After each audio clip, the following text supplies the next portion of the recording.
আসসালামু আলাইকুম। SSC 25 batch.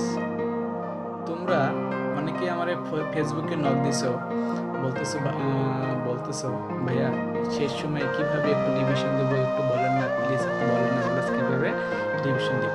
শোনো, সম্ভবত আমি যদি ভুল না করে থাকি ঈদের পরেই তোমাদের পরীক্ষা। আসলে এখন রিভিশন দেওয়াটা সবচেয়ে ইম্পর্টেন্ট।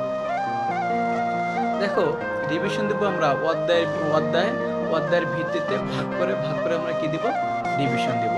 ধরো ডেইলি আমাদের কাজ থাকবে কি, ডেইলি 2 থেকে 3টা চ্যাপ্টার, 2 থেকে 3টা অথবা অনেকে বলে 4টা, মানে যে যতটুকু পার আলহামদুলিল্লাহ। তবে চেষ্টা করবা 2 থেকে 3টা অথবা 4টা চ্যাপ্টার প্রত্যেক দিনে বুঝে বুঝে কি করবা, রিভিশন দিবা। এবং সেই রিভিশনটা হবে কিভাবে, নিজে নিজে লিখে লিখে প্র্যাকটিস করবা, নিজে নিজে লিখে লিখে প্র্যাকটিস করবা।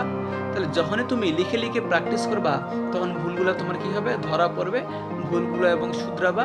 তখন দেখবা কি তোমার কনফিডেন্স লেভেল দ্বিগুণ হারে কি থাকবে, দ্বিগুণ হারে বাড়তে থাকবে।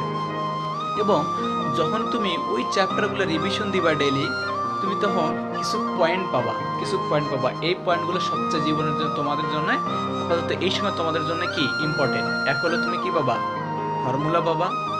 2 হলো কি তুমি ডেফিনেশন পাবা।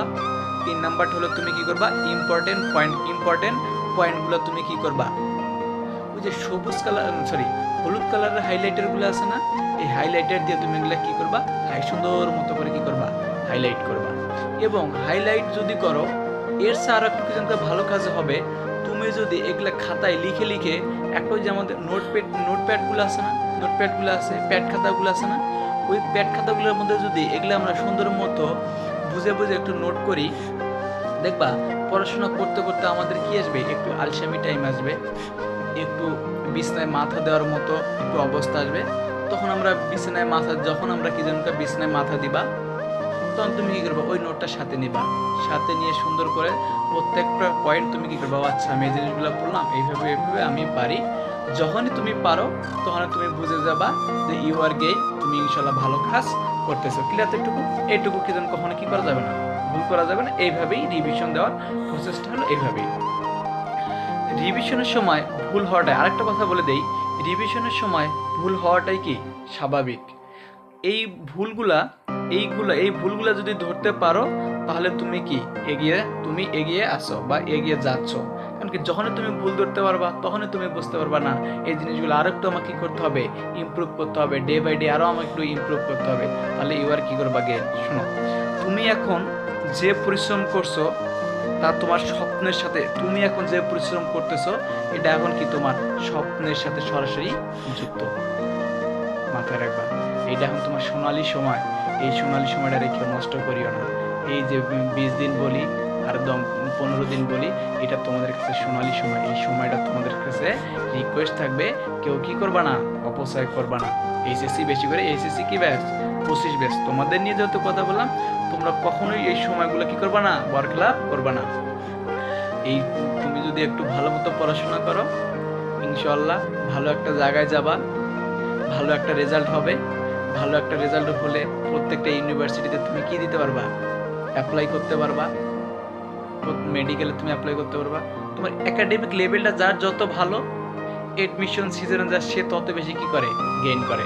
এডমিশন সিজন আপাতত আমাদের মূল টার্গেট কি, এইচএসসিতে আমার কি পাইতে হবে, প্লাস পাইতে হবে। শোনো, এই এইচএসসি রেজাল্ট তোমার স্বপ্ন, তোমার টিচারের স্বপ্ন, তোমার বাবা মার স্বপ্ন।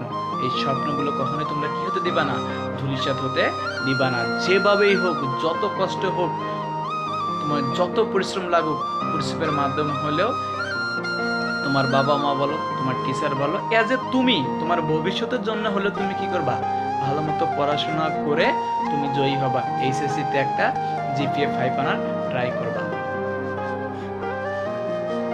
যে প্রসেসগুলো বললাম এইভাবে একটু পড়াশোনা করো।